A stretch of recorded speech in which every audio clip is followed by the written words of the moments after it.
Hello, it's Judith here. And today I'm going to talk about permission, particularly giving yourself permission to do certain things. And I was going to do it together with acceptance, last week's video, but I decided it deserved a video on its own, although there is a very strong link between the two. And I have to confess up front that this is one I have struggled with and am still struggling with, but I'm getting much better at it. And it's giving yourself permission to take a break, either a lunch break or just a break from whatever you're doing, or maybe even a break as in holiday break. Giving yourself permission to spend money if you have it and can afford to do so. Giving yourself permission to treat yourself as you would treat a child or a partner or a close friend. Instead of, and this is where we tie in with last week, instead of putting yourself at the bottom of the list and doing everything for everybody else so that you end up totally exhausted. And I find myself saying this a lot, most of us are busy. I'm beyond the age when I've got children or even grandchildren who require anything from me. But for many of you, I know, you lead busy lives, you live working lives, home lives, managing and bringing up children, etc., etc. And we tend to feel that we have to put ourselves last because doing anything other is selfish. What I have to remind people is that if they are caring for other people, working for other people, working for themselves in their business, they have to put themselves first because otherwise they can't do the rest of it. And there's a difference between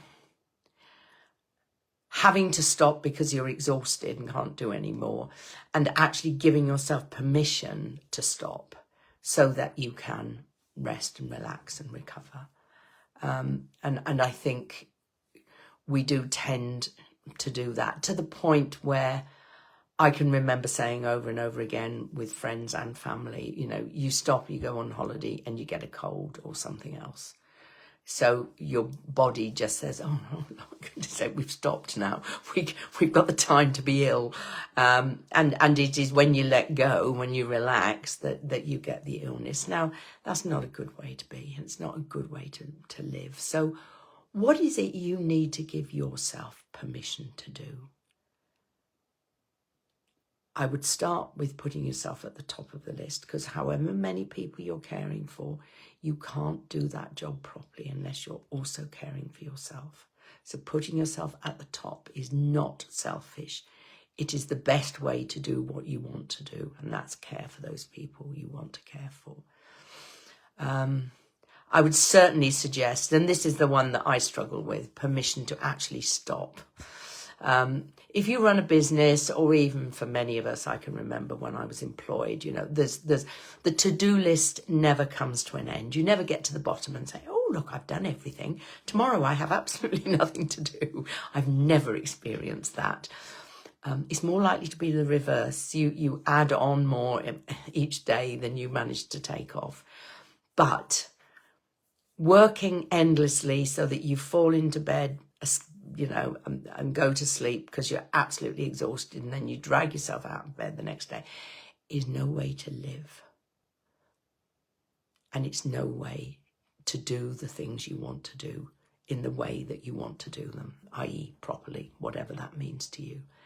So giving yourself permission to stop and have an evening, for instance, or to take a break during the day, or to treat yourself to a massage or a facial or whatever the male equivalent is.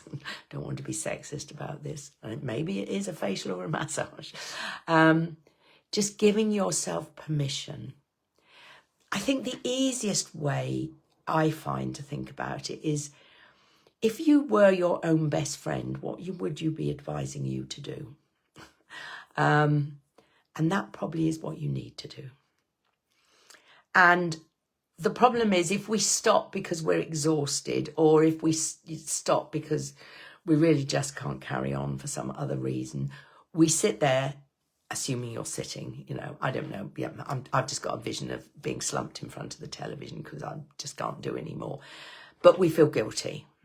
We think, I shouldn't be here, I should be finishing that, or I should be doing this, or I should be washing the kitchen floor, or whatever. So the rest isn't a rest because we spend the time feeling guilty. So the importance of giving permission is, I need to do this. I need to do this for me and for everybody else around me. And I'm giving myself permission to have maybe just an hour, or maybe the rest of the evening. And whatever isn't done, I have decided isn't important and therefore doesn't need to be done. And then you get the proper rest and relaxation. And it sounds odd, I think, giving yourself permission.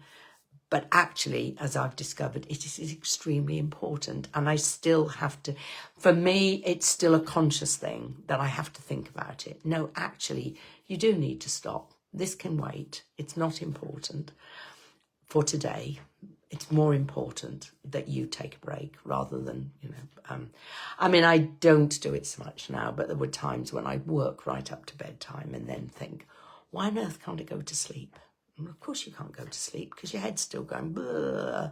You've not given it a gap between working, whether working is houseworking, cooking, working for yourself or somebody else. You have to give yourself a gap between that and expecting to go to sleep and have a good sleep. So back to my original question. What is it you need or would like to give yourself permission to do?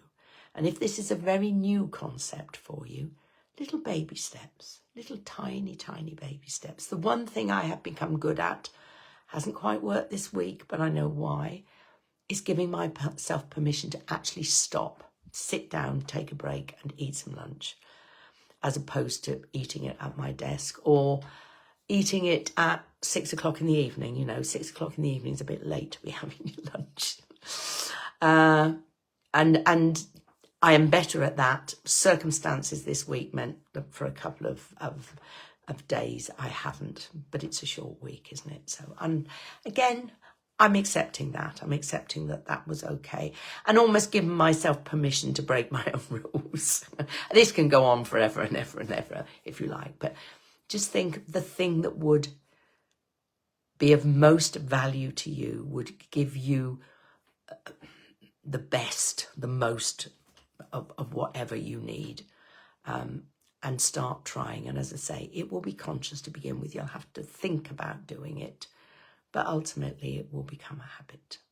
And then you can move on to the next thing that you need to give yourself permission to do. And actually, perhaps the first thing for many people is move yourself up the list to the top if you can. And remember, that's not selfish. That's doing the right thing for you, which means doing the right thing for everybody around you. Okay, that's me for today. Thank you for listening or watching if you are. And if any of this, makes you stop and think and you need somebody to bounce ideas off, I'm always happy to have a chat. You can, I'll get the Calendly link under here and you can book half an hour with me, which normally is an hour, but that's me giving myself permission to spend longer with people if they need it. And building that contingency into my diary. So, yeah, happy to be somebody to bounce ideas off of. And if you really need help with this stuff, then, as always, you know where I am. Come find me. Okay, then. Until next week, you take care. Bye.